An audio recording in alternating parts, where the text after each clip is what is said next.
নমস্কার বন্ধুরা, তোমাদের WBP KP, WBP SI, clerkship ও রাজ্য পঞ্চায়েত পরীক্ষা অর্থাৎ আসন্ন সমস্ত পরীক্ষার জন্য দুর্দান্ত কমনযোগ্য জিকে নিয়ে আমরা হাজির হয়েছি। খুব মনোযোগ সহকারে দেখবে যদি অল্প পড়ে বেশি নাম্বার পেতে চাও। তো চলো আজকের ক্লাস শুরু করছি। দেখো কি রয়েছে আমাদের প্রথম প্রশ্ন, বিধান পরিষদের সদস্যদের মেয়াদ কত বছর? বিধান পরিষদের সদস্যদের মেয়াদ কত বছর? কি হবে অ্যান্সারটি? অ্যান্সারটি কিন্তু হয়ে যাবে 6 বছর। বিধান পরিষদের সদস্যদের মেয়াদ 6 বছর। বিধান পরিষদ হলো একটি রাজ্যের উচ্চকক্ষ। ভারতের প্রতিটি রাজ্যে বিধান পরিষদ নেই। বর্তমানে ভারতে মাত্র 6টি রাজ্যে বিধান পরিষদ রয়েছে। আর এই 6টি রাজ্য কি কি? অন্ধ্রপ্রদেশ, বিহার, কর্ণাটক, মহারাষ্ট্র, উত্তরপ্রদেশ ও তেলেঙ্গানা। এই 6টি রাজ্যে বিধান পরিষদ রয়েছে।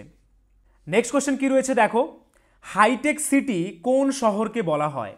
কোন শহরকে হাইটেক সিটি বলা হয়ে থাকে? কি হবে অ্যান্সারটি? অ্যান্সারটি কিন্তু হয়ে যাবে হায়দ্রাবাদ। হায়দ্রাবাদ শহরকে কিন্তু হাইটেক সিটি বলা হয়। সিলিকন ভ্যালি বলা হয় কোন শহরকে? বেঙ্গালুরুকে বলা হয় সিলিকন ভ্যালি। বেঙ্গালুরু বা পূর্বতন ব্যাঙ্গালোর ভারতের কর্ণাটক রাজ্যের রাজধানী। এই শহরকে ভারতের সিলিকন ভ্যালি বলা হয়ে থাকে। হায়দ্রাবাদ মুক্তার শহর বা নিজামদের শহর নামেও পরিচিত। হায়দ্রাবাদকে কি বলা হয়? মুক্তার শহর বা নিজামদের শহর নামেও পরিচিত। মুহাম্মদ কুলি কুতুব শাহ 1591 সালে হায়দ্রাবাদ প্রতিষ্ঠা করেন, যাতে সুরক্ষিত গোলকুন্ডার বাইরে রাজধানী বিস্তৃত হয়। 1687 সালে শহরটি মুঘলদের দ্বারা সংযুক্ত হয়। 1769 থেকে 1948 সাল পর্যন্ত হায়দ্রাবাদ আসফ জাহির সাম্রাজ্যের রাজধানী হিসেবে কাজ করেছিল। হাইটেক সিটির পূর্ণরূপ হল Hyderabad information and technology engineering consultancy city. Pune, যাকে পুনাও বলা হয়, মহারাষ্ট্র রাজ্যে অবস্থিত। এটি দক্ষিণাত্যের রানী নামেও পরিচিত। তাহলে দক্ষিণাত্যের রানী কাকে বলা হয়? পুনেকে দক্ষিণাত্যের রানী বলা হয়। পরবর্তী প্রশ্ন কি রয়েছে দেখো, কাকে ব্রিটিশ ভারতে সিভিল সার্ভিসের জনক বলা হয়? কাকে ব্রিটিশ ভারতে সিভিল সার্ভিসের জনক বলা হয়? অ্যান্সারটি কিন্তু হয়ে যাবে লর্ড কর্নওয়ালিস। লর্ড কর্নওয়ালিসকে কিন্তু ব্রিটিশ ভারতে সিভিল সার্ভিসের জনক বলা হয়ে থাকে। ব্রিটিশ রাজত্বকালে ওয়ারেন হেস্টিংস সিভিল সার্ভিসের ভিত্তি স্থাপন করেছিলেন। চার্লস কর্নওয়ালিস এটির সংস্কার, আধুনিকীকরণ ও যৌক্তিকতা স্থাপন করেছিলেন। সুতরাং চার্লস কর্নওয়ালিস ভারতের সিভিল সার্ভিসের জনক হিসেবে পরিচিত। ব্রিটিশ জেনারেল চার্লস কর্নওয়ালিসকে 1786 সালের ফেব্রুয়ারিতে ব্রিটিশ ভারতের কমান্ডার ইন চিফ এবং ফোর্ট উইলিয়ামের প্রেসিডেন্সির বেঙ্গল প্রেসিডেন্সি নামে পরিচিত সেই কলেজের গভর্নর উভয় পদে নিযুক্ত করা হয়েছিল। পরবর্তী প্রশ্ন কি রয়েছে দেখো, কোন সালে প্রথম মানুষের হৃৎপিণ্ড প্রতিস্থাপন বা হার্ট ট্রান্সপ্ল্যান্টেশন করা হয়? খুবই ইম্পর্টেন্ট একটি প্রশ্ন। কোন সালে প্রথম মানুষের হৃৎপিণ্ড প্রতিস্থাপন বা হার্ট ট্রান্সপ্ল্যান্টেশন করা হয়? কি হবে অ্যান্সারটি? অ্যান্সারটি কিন্তু হয়ে যাবে 1967, অর্থাৎ 1966 সালে সর্বপ্রথম মানুষের হৃৎপিণ্ড প্রতিস্থাপন করা হয়। 1966 সালের 3রা ডিসেম্বর প্রথম মানব হৃৎপিণ্ড প্রতিস্থাপন করা হয়েছিল। অপারেশনটি দক্ষিণ আফ্রিকার কেপটাউনের গ্রুট শুয়োর হাসপাতালের ক্রিস্টিয়ান বার্নার্ড নামে একজন সার্জন দ্বারা পরিচালিত হয়েছিল। নেক্সট কি রয়েছে দেখো, ভারতীয় মহিলাদের মধ্যে কে সর্বপ্রথম অলিম্পিক পদক জিতেছিলেন? খুবই ইম্পর্টেন্ট আরেকটি প্রশ্ন। ভারতীয় মহিলাদের মধ্যে কে সর্বপ্রথম অলিম্পিক পদক জিতেছিলেন? কি হবে অ্যান্সারটি? অ্যান্সারটি কিন্তু হয়ে যাবে কর্নাম মালেশ্বরী। কি হবে অ্যান্সারটি? কর্নাম মালেশ্বরী। কর্নাম মালেশ্বরী জন্ম কত? 1 জুন 1975। একজন প্রাক্তন ভারতীয় মহিলা ভারোত্তোলক। ভারতীয় মহিলাদের মধ্যে উনি প্রথম অলিম্পিকে সোনাপদক জিতেন। 1995 সালে উনি ভারতের সর্বোচ্চ ক্রীড়া পুরস্কার রাজীব গান্ধী খেলরত্ন লাভ করেন ও 1999 সালে পদ্মশ্রী সম্মানে ভূষিত হন। নেক্সট কি রয়েছে, কবির শিষ্য ছিলেন। কবির কার শিষ্য ছিলেন? কি হবে অ্যান্সারটি? অ্যান্সারটি কিন্তু হয়ে যাবে রামানন্দের। তাহলে কবির কার শিষ্য ছিলেন? রামানন্দের শিষ্য ছিলেন। রামানন্দ ভক্তি আন্দোলনের একজন সাধক ছিলেন, যিনি রাম ও সীতার পূজাকে জনপ্রিয় করেছিলেন। কবিরকে তার জনপ্রিয় শিষ্যদের মধ্যে বিবেচনা করা হয়। বন্ধুরা, আরেকটি কথা, WBP constable, SI and KP constable অধ্যায়ভিত্তিক সেরা প্রস্তুতি নিতে আমাদের হোয়াটসঅ্যাপ নাম্বারে একবার হোয়াটসঅ্যাপ করে নাও। গণিত, ইংরেজি, জিকে, রিজনিং প্রত্যেকটা বিষয়ে একদম অধ্যায় ধরে ধরে বেসিক লেভেল থেকে একদম প্রথম থেকে ক্লাস করানো হবে। মাসিক কোনো বেতন নেই, পরীক্ষা পর্যন্ত সেরা গাইডেন্স পাবে নতুন সিলেবাস অনুযায়ী। Live class, recorded class plus PDF all পাবে। একবার পেমেন্ট করলেই যতদিন না চাকরি পাচ্ছ ক্লাস করতে পারবে। One time payment. 5 জন আলাদা আলাদা টিচার্সের মাধ্যমে তোমাদের প্রত্যেকটি সাবজেক্ট ধরে ধরে অঙ্ক একদম যারা কিছুই বুঝতে পারো না তাদের জন্য জলের মতো সহজ করে বুঝিয়ে দেওয়া হবে। আমাদের কলকাতা পুলিশের এসআইতে আমরা 95% হুবহু প্রশ্ন কমন দিয়েছি প্রমাণসহ। সেই কমনের প্রমাণ পেতে তোমরা জয়েন করে নাও আমাদের টেলিগ্রাম চ্যানেলে বেঙ্গলি নলেজ একাডেমিতে, লিঙ্ক ইন ডেসক্রিপশন। এটি আমাদের 7 নম্বর ব্যাচ। প্রথম 100 জন 30% ডিসকাউন্ট পাবে। প্রথম 100 জন 30% ডিসকাউন্ট পাবে। তাই ভাই, তোমার যদি একটি সিট এনি হাউ চাই, যেহেতু পশ্চিমবঙ্গ পুলিশ এবং কলকাতা পুলিশ দুটো ভ্যাকেন্সি বেরিয়েছে, তাই একটিতে না একটিতে কিন্তু তোমার হবেই এবার। যদি আমাদের কাছে প্রস্তুতি নাও, 95% হুবহু কমন দেওয়ার দায়িত্ব আমাদের। তোমরা শুধু পড়াশোনা করবে। তো প্রস্তুতি নিতে হলে কিন্তু স্ক্রিনে দেওয়া নাম্বারে একবার অবশ্যই হোয়াটসঅ্যাপ করে নাও। একদম বেসিক থেকে ধরে ধরে প্রথম থেকে সমস্ত ক্লাস করানো হবে। পরবর্তী প্রশ্ন কি রয়েছে দেখো। ভালকানাইজেশন পরীক্ষায় রাবারকে কার সাথে উত্তপ্ত করা হয়? খুবই ইম্পর্টেন্ট আরেকটি প্রশ্ন। ভ্যালকানাইজেশন পরীক্ষায় রাবারকে কার সাথে উত্তপ্ত করা হয়? কি হবে অ্যান্সারটি? অ্যান্সারটি কিন্তু হয়ে যাবে সালফার। কি হবে অ্যান্সারটি? অ্যান্সারটি কিন্তু হয়ে যাবে সালফার। ভ্যালকানাইজেশন পরীক্ষায় রাবারকে সালফারের সাথে উত্তপ্ত করা হয়। রাবারের ভালকানাইজেশন প্রক্রিয়াতে যে অধাতুটি ব্যবহৃত হয় তা হলো সালফার। রাবারের ভ্যালকানাইজেশন এমন একটি প্রক্রিয়া যা সালফারের উপস্থিতিতে উষ্ণতা প্রয়োগের মাধ্যমে রাবারের স্থিতিস্থাপকতা ও শক্তিকে উন্নত করে। রাবারের ভালকানাইজেশন প্রক্রিয়াটি আবিষ্কার করেছেন 1839 সালে আমেরিকান রসায়নবিদ চার্লস গুডইয়ার। কি নাম? Charles Goodyear. পরবর্তী প্রশ্ন কি রয়েছে দেখো। আধুনিক সভ্যতার মেরুদণ্ড বা ব্যাকবোন অফ মডার্ন ইন্ডাস্ট্রি বলা হয় কোন শিল্পকে? কোন শিল্পকে ব্যাকবোন অফ মডার্ন ইন্ডাস্ট্রি বা আধুনিক সভ্যতার মেরুদণ্ড বলা হয়? কি হবে অ্যান্সারটি? অ্যান্সারটি কিন্তু হয়ে যাবে লৌহ ইস্পাত শিল্প। লৌহ ইস্পাত শিল্পকে আধুনিক সভ্যতার মেরুদণ্ড বলা হয়। লৌহ ইস্পাত শিল্পকে আধুনিক শিল্পের মেরুদণ্ড বলা হয়। আমরা যা ব্যবহার করি তার প্রায় সব কিছুই হয় লোহা বা ইস্পাত দিয়ে তৈরি, বা এই ধাতুর সরঞ্জাম এবং যন্ত্রপাতি দিয়ে তৈরি। জাহাজ, ট্রেন, ট্রাক এবং অটো মূলত ইস্পাত দিয়ে তৈরি। এমনকি সেফটি পিন এবং আমরা যে সুচ ব্যবহার করি তা স্টিল দিয়ে তৈরি। পরবর্তী প্রশ্ন কি রয়েছে দেখো। সুফি শব্দটি এসেছে, সুফি শব্দটি কোথা থেকে এসেছে? কি হবে অ্যান্সারটি? অ্যান্সারটি কিন্তু হয়ে যাবে এক ধরনের পোশাক থেকে। সুফি শব্দটি এসেছে এক ধরনের পোশাক থেকে। আরবি ভাষায় সুফি এসেছে সাফি থেকে, যার অর্থ শুদ্ধ, এবং সুফিরা যার অর্থ কি হৃদয়ের খাঁটি। সুফি শব্দটি যার অর্থ কি পশম, মোটা উলের কাপড়কে চিহ্নিত করে। নবী মুহাম্মদ এবং তার ঘনিষ্ঠ বন্ধুরা উভয়ই পড়তেন। মধ্যযুগ থেকে সুফি আদেশ বলকানে ইসলামকে প্রভাবিত করেছে। পরবর্তী প্রশ্ন কি রয়েছে দেখো। সংবিধানের কোন সংশোধনীর মাধ্যমে দিল্লিকে জাতীয় রাজধানী অঞ্চল করা হয়েছে? সংবিধানের কোন সংশোধনীর মাধ্যমে দিল্লিকে জাতীয় রাজধানী অঞ্চলে পরিণত করা হয়েছে? কি হবে অ্যান্সারটি? অ্যান্সারটি কিন্তু হয়ে যাবে 69তম সংশোধনীর মাধ্যমে দিল্লিকে জাতীয় রাজধানীর অঞ্চল করা হয়েছে। 69তম সংশোধনী 1991 সালের সাংবিধানিক সংশোধনী আইন দিল্লির কেন্দ্রশাসিত অঞ্চলকে দিল্লির জাতীয় রাজধানী অঞ্চল হিসেবে মনোনীত করেছে। নেক্সট কি রয়েছে। কোন ভিটামিন জলে দ্রাব্য ও মূত্রের সাথে নির্গত হয়ে যায়? খুবই ইম্পর্টেন্ট আরেকটি প্রশ্ন। কোন ভিটামিন জলে দ্রাব্য ও মূত্রের সাথে নির্গত হয়ে যায়? কি হবে অ্যান্সারটি? অ্যান্সারটি কিন্তু হয়ে যাবে ভিটামিন সি। কি হবে অ্যান্সারটি? ভিটামিন সি জলে দ্রাব্য ও মূত্রের সাথে নির্গত হয়ে যায়। যে উপাদানগুলি জলে দ্রবণীয় সেগুলি মূত্রের মাধ্যমে নির্গত হয়, কারণ মূত্রের মধ্যে প্রচুর পরিমাণে জল থাকে। সুতরাং ভিটামিন সি এবং বি কমপ্লেক্স জলে দ্রবণীয় হওয়ায় মূত্রের মাধ্যমে নির্গত হতে পারে। পরবর্তী প্রশ্ন কি রয়েছে দেখো, নিম্নলিখিত কোন রাজ্যটি 7 বনের সদস্য, 7 সিস্টার্সের সদস্য? খুবই ইম্পর্টেন্ট একটি প্রশ্ন। নিম্নলিখিত কোন রাজ্যটি 7 বোন বা 7 সিস্টারের সদস্য? কি কি রয়েছে অপশনগুলো দেখো, পশ্চিমবঙ্গ, ত্রিপুরা, বিহার, উড়িষ্যা। কি হবে অ্যান্সারটি? অ্যান্সারটি কিন্তু হয়ে যাবে ত্রিপুরা।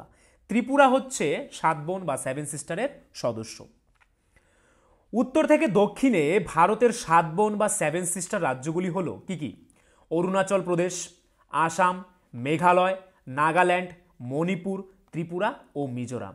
এই 7টিকে একসঙ্গে বলা হয় 7 বোন বা 7 সিস্টার্স। পরবর্তী প্রশ্ন কি রয়েছে দেখো, কোন ধারায় বর্ণনা করা হয়েছে যে কোনো ব্যক্তি স্বেচ্ছায় বিদেশি রাষ্ট্রের নাগরিকত্ব গ্রহণ করলে সে আর নাগরিক হিসেবে গণ্য হবে না? খুবই ইম্পর্টেন্ট একটি প্রশ্ন। কোন ধারায় বর্ণনা করা হয়েছে যে কোনো ব্যক্তি যদি স্বেচ্ছায় বিদেশি রাষ্ট্রের নাগরিকত্ব গ্রহণ করে তাহলে সে আর ভারতীয় নাগরিক হিসেবে তাকে আর গণ্য করা হবে না? কোন ধারায় বর্ণনা করা হয়েছে? অ্যান্সারটি কিন্তু হয়ে যাবে 9 নং ধারায় বর্ণনা করা হয়েছে। নেক্সট কি রয়েছে দেখো, কোন মৃত্তিকা তুলা চাষের জন্য সবচেয়ে উপযুক্ত? কোন মৃত্তিকা তুলা চাষের জন্য সবচেয়ে উপযুক্ত বা কোন মৃত্তিকা তুলা চাষ সবথেকে ভালো হয়? কি হবে অ্যান্সারটি? অ্যান্সারটি কিন্তু হয়ে যাবে কৃষ্ণ মৃত্তিকা। কৃষ্ণ মৃত্তিকায় তুলা চাষ সবথেকে বেশি ভালো হয়। তুলা উৎপাদনের জন্য সবচেয়ে উপযুক্ত মাটি হলো কৃষ্ণ মৃত্তিকা। এটি রেগুর মৃত্তিকা নামেও পরিচিত। তাহলে কৃষ্ণ মৃত্তিকার অপর নাম কি? রেগুর মৃত্তিকা। আখ, জোয়ার, তামাক, গম এবং ধানের জন্য উপযুক্ত। এটি মহারাষ্ট্র, মধ্যপ্রদেশ, গুজরাট, অন্ধ্রপ্রদেশ, তামিলনাড়ু এবং গোদাবরী ও কৃষ্ণার উপত্যকা অঞ্চলে পাওয়া যায় এই কৃষ্ণ মৃত্তিকা। তারপর দেখো কি রয়েছে, পলি মৃত্তিকা। রবি ও খারিফ ফসলের জন্য উপযোগী। এটি পটাশ এবং চুন সমৃদ্ধ। মূলত গুজরাট, পাঞ্জাব, হরিয়ানা, উত্তরপ্রদেশ, বিহার এবং ঝাড়খণ্ডের সমভূমিতে এই পলি মৃত্তিকা দেখা যায়। তারপর কি রয়েছে, শুষ্ক মৃত্তিকা। ভাঙ্গার মৃত্তিকা নামে পরিচিত। তাহলে ভাঙ্গার মৃত্তিকা কাকে বলা হয়? শুষ্ক মৃত্তিকাকে। এই মাটি হিউমাস বা উদ্ভিজ্জ মৃত্তিকা সমৃদ্ধ। ধান, গম, আখ, তামাক, তুলো, পাট, ভুট্টা, তৈলবীজ, শাকসবজি এবং ফল চাষের জন্য উপযুক্ত। গঙ্গা, যমুনা, দোয়াব এবং শতুদ্র সমভূমিতে পাওয়া যায় এই শুষ্ক মৃত্তিকা। দোআঁশ মৃত্তিকা কোথায় পাওয়া যায় দেখো, এটি বালু, পলি এবং কাদামাটির মিশ্রণ। এটি আর্দ্রতা এবং পুষ্টি বজায় রাখার ক্ষমতা রাখে। এটি পটাশ এবং লৌহ সামগ্রীতে সমৃদ্ধ। কোন কোন ফসল হয়?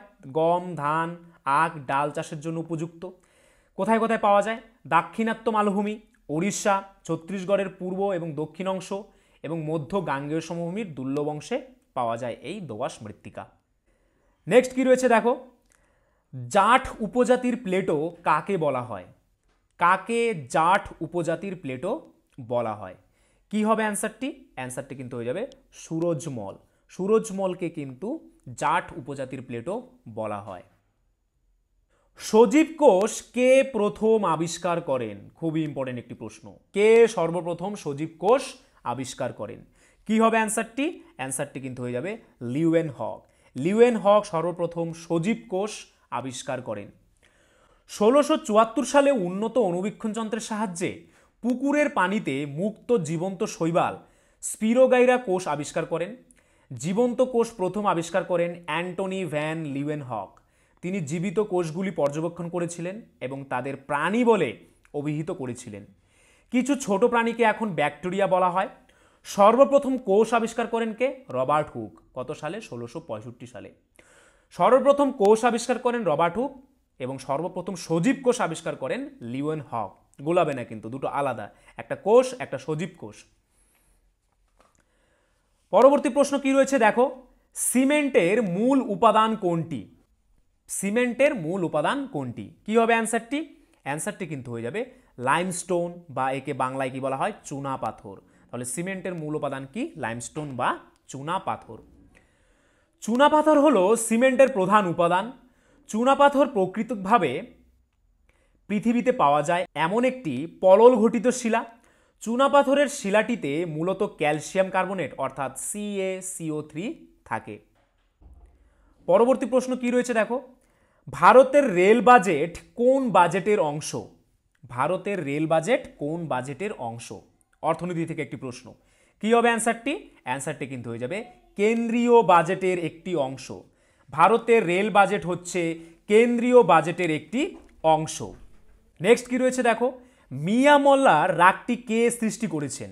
মিয়া মল্লার রাগটি কে সৃষ্টি করেছেন? কি হবে অ্যান্সারটি?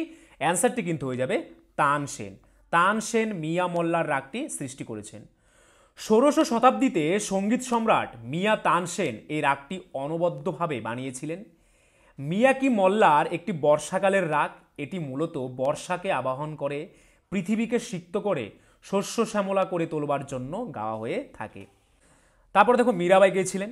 মীরাবাই নিজের পরম আরাধ্য দেবতা কৃষ্ণের উদ্দেশ্যে রচিত এবং গাওয়া অতুলনীয় সৌন্দর্য বিশিষ্ট কবিতা ও ভজন গানের স্রষ্টা হিসেবে পরিচিতি পেয়েছেন। আমির খসরু কে ছিলেন? আলাউদ্দিন খিলজির দরবারে বিরল প্রতিভার একজন বিদ্বান কবি এবং সঙ্গীতজ্ঞ ছিলেন কে? আমির খসরু। একেবারে নতুন গঠন এবং শৈলীর হিন্দুস্তানি সঙ্গীত যা আজও চর্চা করা হয় তা সৃষ্টির জন্য তাকে কৃতিত্ব দেওয়া হয়েছে। তিনি অনেক রাগ রাগিনী, বাদ্যযন্ত্র এবং গায়কীর সৃষ্টি করেছেন। নেক্সট কি রয়েছে দেখো, উদ্ভিজ্জ তেল থেকে বনস্পতি ঘি তৈরিতে নিম্নলিখিত কোন গ্যাসটি ব্যবহৃত হয়? উদ্ভিজ্জ তেল থেকে বনস্পতি ঘি তৈরিতে নিম্নলিখিত কোন গ্যাসটি ব্যবহৃত হয়? কি হবে অ্যান্সারটি? অ্যান্সারটি কিন্তু হয়ে যাবে হাইড্রোজেন গ্যাস। কি হবে অ্যান্সারটি? Hydrogen gas. নেক্সট কি রয়েছে, দেশলাই কাঠির অগ্রভাগে কি থাকে? খুবই ইম্পর্টেন্ট একটি প্রশ্ন। দেশলাই কাঠির অগ্রভাগে কি থাকে? কি হবে অ্যান্সারটি? অ্যান্সারটি কিন্তু হয়ে যাবে লাল ফসফরাস। কি হবে অ্যান্সারটি? লাল ফসফরাস। আর যদি কোনো এরকম রং টাইপের ফসফরাস না থাকে, শুধু অ্যান্সার থাকে ফসফরাস, অন্যান্য মৌলিক পদার্থ দিয়ে থাকে, তাহলে কিন্তু তোমরা ফসফরাস অ্যান্সারটি করবে। বাট যদি এরকম থাকে সাদা ফসফরাস, লাল ফসফরাস, তাহলে কিন্তু লাল ফসফরাস অ্যান্সারটি করবে। পরবর্তী প্রশ্ন কি রয়েছে দেখো, ভারতের বৃহত্তম সেচ খালের নাম কি? ভারতের বৃহত্তম সেচ খালের নাম কি? কি হবে অ্যান্সারটি? অ্যান্সারটি কিন্তু হয়ে যাবে ইন্দিরা গান্ধী খাল। ইন্দিরা গান্ধী খাল হচ্ছে ভারতের বৃহত্তম সেচ খাল।